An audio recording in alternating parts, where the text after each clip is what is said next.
মা, এই দেখ কি নিয়ে এসছি। 50,000 টাকা দিয়ে একটা মৌলা কিনে নিয়ে এসছি। ওরে বাবারে কাসেম, তুই এটা কি নিয়ে আসছিস? আমার প্রচুর খিদা লাগছে, এটাকে রান্না করে দে। ঠিক আছে মাথা মোটা, তোর আজকে মৌলা খাওয়াবো রান্না করে। মা, তাড়াতাড়ি আমার মৌলা ফ্লাই নিয়ে আয়, আমার খুব খিদা লাগছে। এই নে তোর মৌলা ফ্লাই খা বেশি করে। মা, খুব মজা হয়েছে, একদম পেটটা ভরে ফেলছি খেয়ে।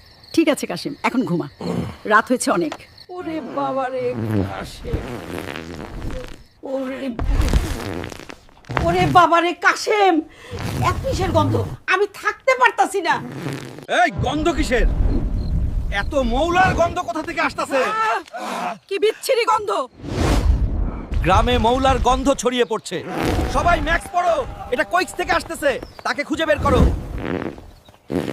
বাবা বাবা, আমাদের পাশের গ্রামে কাসেম সেই 50,000 টাকার বিশাল বড় মৌলা খেয়ে সে গ্রামে গন্ধ ছড়িয়ে দিছে।